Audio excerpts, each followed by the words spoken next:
Ça va? Très bien, merci. Vous prenez l'habitude de la télévision un peu? Je crois qu'on s'y habitue pas. Vous avez failli être chroniqueuse sur BFM, finalement ça s'est pas fait. Pourquoi ça s'est pas fait d'ailleurs?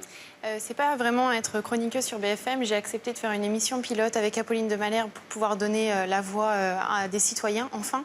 Et ça ne s'est pas fait parce que j'ai pris peur. Voilà, tout simplement. Oui. À ce moment-là, ça a été ça. Et là, ça va? Oui, très bien. En tous les cas, on est ravis que vous soyez là. Ça nous fait très plaisir.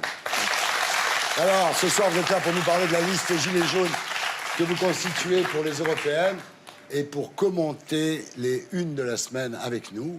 J'espère que ça vous intéressera. Comme tous les invités, vous avez un slogan. Et votre slogan, c'est « L'aide soignante qui veut guérir la démocratie ». Ça vous va? Très bien, ça me va. Et vous avez un sampleur.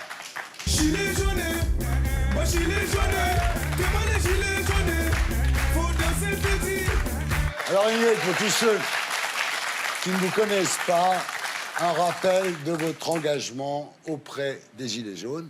Magnéto, Serge.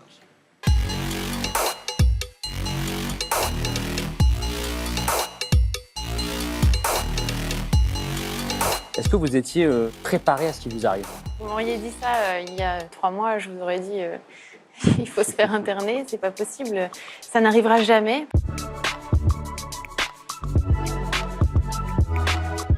Je suis gilet jaune et je me bats pour tous. Alors arrêtez de me critiquer, arrêtez de parler sur mon dos parce que vous vous en prenez pas à la bonne personne. J'ai jamais dit qu'il fallait cesser le mouvement, j'ai jamais dit qu'il fallait arrêter d'être mobilisé.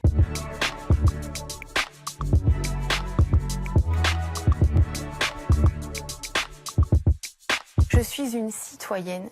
Je suis une gilet jaune depuis toujours, depuis mon enfance. Je suis pas une gilet jaune du 17 novembre qui est sortie dans la rue. J'ai ça dans les tripes.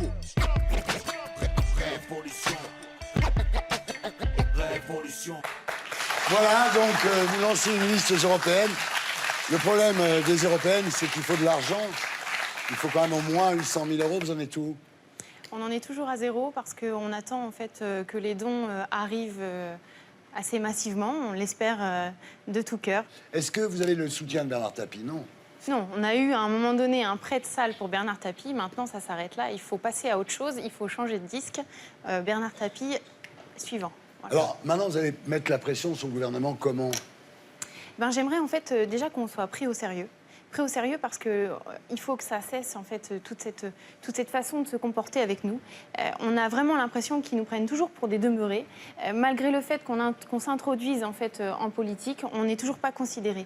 Je vais dire à Monsieur Macron que en tant que femme, en tant que gilet jaune et en tant que citoyenne, nous nous engageons et il est temps qu'on nous prenne réellement au sérieux. Ça suffit maintenant de nous considérer comme des ploucs, comme des gilets jaunes de base. On a suffisamment de culture et d'intelligence pour avancer. Ils vous appellent les Jojo. Ingrid Bevasseur, bonjour. Cette semaine, Luigi Di Maio, le vice-premier ministre italien, était à Paris pour rencontrer une délégation RIC de votre liste aux européennes. Christophe Chalençon, qui fait partie du RIC, y était. On voit la photo. Vous n'y étiez pas. Pourquoi? Alors déjà, j'ai pas été forcément informée. Il était prévu qu'on rencontre diverses personnalités, des députés de divers pays européens. Ça devait pas se faire maintenant, ça a été fait un peu de biais. Encore une fois, j'ai la sensation qu'il y a un petit peu de répression, on appuie un petit peu là où ça fait mal. Cher Monsieur Macron, conseil d'amis, on a le droit de rencontrer qui on veut et où on veut. Votre rencontre a provoqué un grave incident diplomatique cette semaine. Par exemple, Paris a demandé à ce que son ambassadeur italien revienne. C'est grave. C'est grave d'en arriver là. Est-ce que ça veut dire qu'on n'a plus le droit d'aller voir ailleurs ce qui s'y passe? On ne parle pas en fait de ce que eux font, parce qu'évidemment on sait que c'est controversé, mais on a le droit de s'intéresser et comment faire pour pouvoir évoluer. Et je ne comprends pas pourquoi on en arrive à ce stade. Je pense que M. Macron devrait plutôt s'occuper de ce qui se passe dans son pays, plutôt que d'aller voir ce type de choses et reprocher aux Italiens, notamment Luigi Di Maio, ce genre d'intervention. Et j'ai une dernière question, juste au niveau idéologique, ça ne vous dérange pas d'avoir d'un côté le soutien moral de Bernard Tapie et de l'autre côté le soutien de la coalition italienne qui est d'extrême droite? Il n'y a pas un problème de cohérence chez vous? Mais il n'y a pas du tout de problème de cohérence parce qu'en fait on nous catalogue de gauche, de droite, de ci, de ça. Il faut à un moment donné que tout ça, ça s'arrête. On n'est pas des macronistes, on fait ce que l'on veut, dans le sens où on ne se retrouve pas dans les partis traditionnels, Donc que vous ce voulez soit pas, à vous voulez gauche pas le et Front à droite. National, vous voulez pas le Rassemblement National Absolument français, mais vous voulez l'équivalent en Non, Italie, parce ça qu'il ne dérange faut pas tout mélanger. Luigi Di Maio, à la base, c'est le mouvement Oui, 5 mais étoiles qui nous Salvini, intéresse. c'est la Ligue, c'est une coalition entre C'est Salvini une, et Luigi Di Maio. c'est une coalition Et au la sein Ligue de est l'Italie, extrême droite. mais au départ, le mouvement 5 étoiles, pardonnez-moi de vous dire quand même que le mouvement 5 étoiles, c'est un peu le mouvement des Gilets jaunes Oui. au départ. On ne fait pas d'alliance, on ne fait pas d'alliance ni Tout à avec fait, un ouais. tel, ni avec l'autre. Une question personnelle, tous les samedis, c'est Gilets jaunes, et tous les samedis, des casseurs s'infiltrent dans vos manifestations et bousillent absolument tout sur leur passage. Et je voulais savoir, vous, le samedi, est-ce que vous avez toujours le même envie d'aller manifester au milieu de tous ces connards? Alors, déjà, je vais vous reprendre, monsieur, parce qu'on remet sans cesse les casseurs en avant, etc. Bah, y en a, On c'est ça le oublie problème. quand même de parler qu'au départ, ce mouvement, c'est des gens qui crèvent la dalle. Ah bah oui, c'est c'est des sûr. gens J'ai pas dit le qui contraire, n'arrivent non, pas. mais c'est Si à un moment donné, le gouvernement avait fait son boulot, aujourd'hui, on n'en serait pas là. Cette situation, on n'en serait pas là.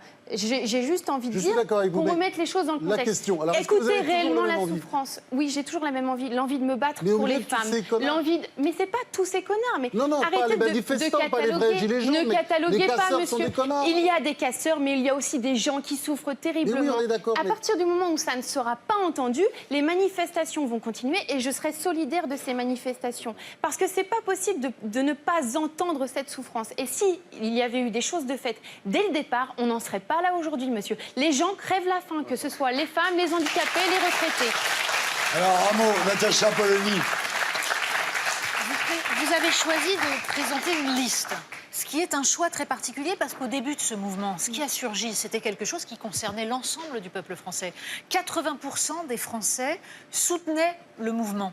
Est-ce que le fait de faire une liste électorale, ce n'est pas finalement restreindre ce qui était un appétit de démocratie de la part de tous les citoyens du pays ? Alors en fait, le but de cette liste, c'est de donner un essor, autre chose. Je pense qu'il faut vraiment s'élargir parce que vous dites manifester, manifester, manifester. Mais il n'y a pas que ça. Il faut qu'on s'introduise dans le système, quel qu'il soit, que ce soit au niveau des syndicats, des municipales, des législatives, des européennes. Il faut vraiment qu'on arrive à se faire entendre. Et si ça passe par là, ça va commencer par là. Mais ça, c'est uniquement le tremplin. Le tremplin vers on n'est pas que des gilets jaunes qui cassons Très des bien, alors vitrines. maintenant, Golnadel. Oui, Golnadel. Non, moi, précisément, moi j'ai deux problèmes avec vous. Avec moi personnellement ou le mouvement? Mais il a des problèmes avec tout le monde. Avec votre initiative On est dans le politique. mensonge. Avec votre initiative politique. Moi, pour autant que je comprenne le mouvement des Gilets jaunes, c'est un mouvement apolitique. J'ai vu toutes les critiques à l'intérieur de ce mouvement et je n'ai toujours pas compris ce qui vous donnait le droit d'endosser la marque Gilets jaunes, premièrement. Deuxièmement, nous savons que M. Macron nous regarde comme tous les dimanches soirs et nous le saluons. Je peux vous dire qu'en vous écoutant, il a bu du petit lait, le Macron. Il vous a entendu être très gentil avec les Italiens, mais c'est du pain et du beurre pour piquer des voix à Madame Le Pen. Donc, je n'ai pas l'esprit très délié, mais les gens qui pensent que vous roulez pour M. Macron, j'arrive de temps en temps à comprendre ce qu'ils veulent me dire. Déjà, premièrement, je n'ai pas à me justifier sur le fait d'être gilet jaune ou non, puisque je suis gilet jaune depuis toujours. Si je vous raconte une petite anecdote comme ça, je vais vous dire tout simplement que moi, j'ai vécu dans un foyer pour femmes battues parce que ma mère était battue. On a été cachés pendant des mois et des mois. J'avais 7 ans et ainsi de suite. Ça a été comme ça toute ma vie. Donc, je n'ai pas besoin de vous dire, monsieur, que je suis gilet jaune parce que le 17 novembre, il y a eu un mouvement. Donc, je suis arrivée en disant, tiens, je vais aller choper une petite chose. Je vous parle de la liste politique, Ensuite, moi. je vais rebondir sur ça parce que j'ai justement acquis cette force. J'ai pu acquérir durant ma vie cette force pour dire, eh ben, je vais affronter. Je ne suis pas une macroniste, tout simplement parce que je vais vous raconter une autre anecdote aussi. Quand j'ai rencontré Marlène Schiappa, avec qui nous avons pu échanger, j'avais une acolyte avec moi, gilet jaune, nous étions 2 gilets jaunes, et elle discutait en disant, oui, mais au Parlement, il y a quand même des gens qui gagnent 5 ou 6 000 euros pour distribuer le courrier. Alors Marlène Schiappa réfléchit et dit, non, non, c'est pas tout à fait ça. Et son directeur de cabinet, non, c'est un salaire de misère. Oui, oui, c'est un salaire de misère. Le directeur rebondit en disant, ah, ils doivent gagner à peu près 1 800 euros. Et donc Marlène Schiappa acquiesce, dit, oui, effectivement, ça doit être ça, 1 800 euros. Donc j'ai dit, vous considérez, Mme Schiappa, que 1 800 euros, c'est un salaire de misère? Et elle me dit, je lui dis donc, je viens de vous dire que nous, on gagnait 1 250 € en trimé. Donc, comment vous considérez la chose? Vous voyez, ça c'est du macronisme. Ça, c'est ce qu'on ne veut plus. On en a ras-le-bol de ces petites phrases, de ces petites détourneries qui nous méprisent. Vous voyez? Alors qu'on ne nous dise pas que c'est de la maladresse. Non, je ne suis pas une macroniste. Non, je ne valide pas l'extrême droite. Non, je ne valide pas parce qu'on en a marre de tous ces partis traditionnels. Voilà, maintenant, je vous réponds. Je suis une gilet jaune et je serai toujours une gilet jaune et je n'ai pas besoin de me justifier. Elle aurait pu ajouter « je t'emmerde ». Je t'emmerde.